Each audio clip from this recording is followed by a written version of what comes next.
friends, I hope the holiday season is treating you well. Today I'm going to be reviewing the first book of a fantasy trilogy called Dancer's Lament by Ian C. Esselmont. This series is actually a prequel to the epic fantasy series Malazan Book of the Fallen by Steven Erikson.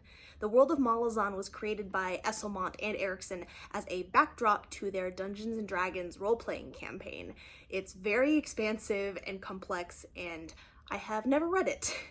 I'm not entirely sure that I want to dive into that series, to be honest.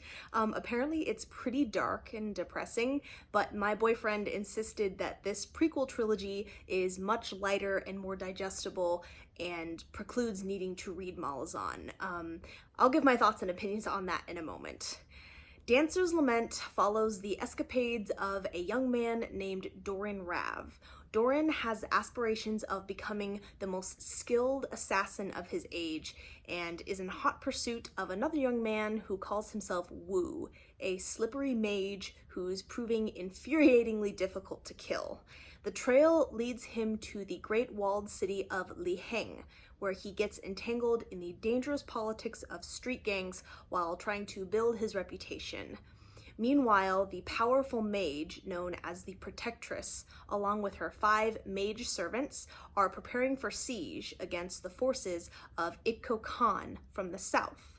The majority of the book takes place during this siege, and on top of all of this, there are whispers of even greater forces stirring on a grand scale. I wish I could pinpoint the reason for this, but I had a hard time getting going on this book. It took me about 100 or so pages to really get into it.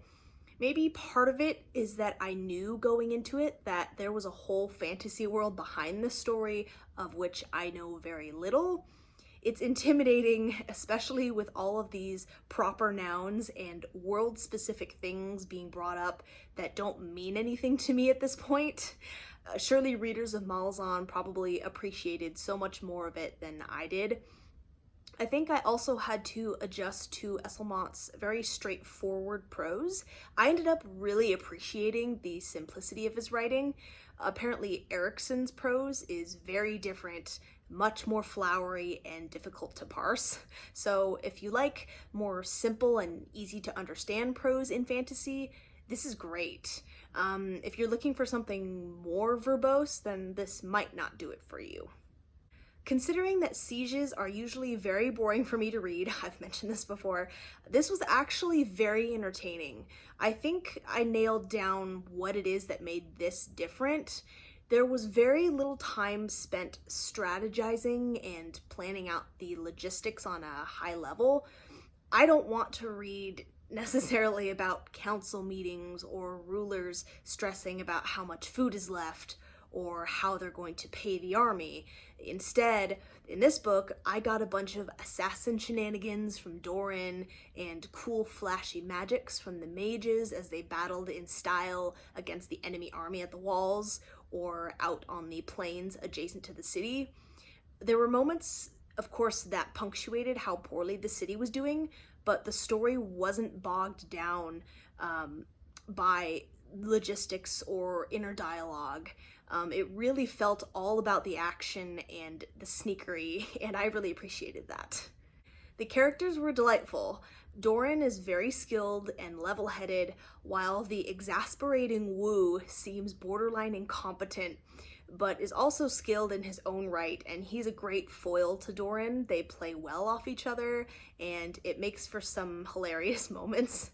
There are a couple other characters you follow closely as well, including one of the city mages named Silk, who is a bit pompous and prissy, but also powerful and loyal to the Protectress.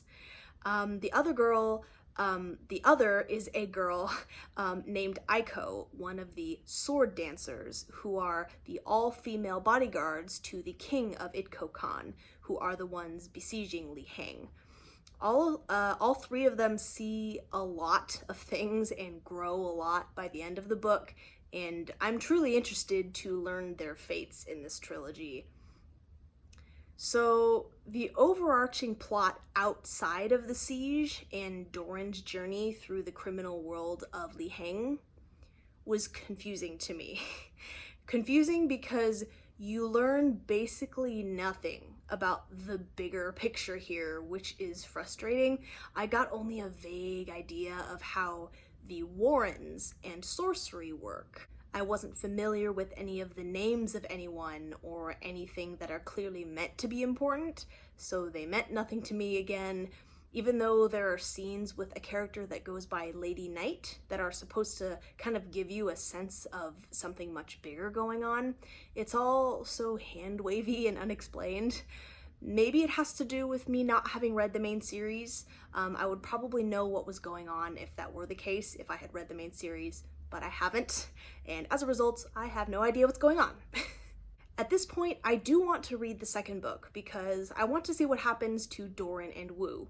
But I couldn't care less about the bigger picture here because I'm not given enough info to be able to care. But this book has a cool assassin and a willfully obtuse mage with a pet demon monkey whose adventures I want to read more about. I'd give this 3.5 out of 5 stars. I enjoyed it more as I kept reading, absolutely, but I'm still left feeling like I'm missing a lot. I'm missing something important about the big picture, and they never give it to you. And I would agree that it doesn't seem crucial that you read Malazan Book of the Fallen before this, but I think perhaps it would help frame the story and setting better. So that's it for this review. Let me know if you've read the main series and your thoughts on it. Like I said earlier, I've heard Malazan is very heavy and dark. It actively put my boyfriend in a rough headspace at times when he was reading it, and we were both glad when he finally finished it. Maybe consider checking it out, if the Malazan series, if you're into epic dark fantasy with some pretty heavy themes. And maybe check out Dancer's Lament if you have read Malazan already, or if you want kind of a fun fantasy read with knives and blades and classic mage sorcery and powers. I did a little bit of research about the reading order for just the whole Malazan world, because there are several other series as well aside from Malazan Book of the Fallen and this trilogy, which is called Path to Ascendancy. And the authors actually, their recommended order is, I believe, the publication order. So they don't recommend that you read these before Malazan, but people have kind of said that you can if you want to. And again, like I said, I'm not entirely sure that I want to dive into Malazan with how apparently dark and heavy the material is, but I enjoyed this quite a lot. So thank you guys so much for watching, and I will see you next time. Bye!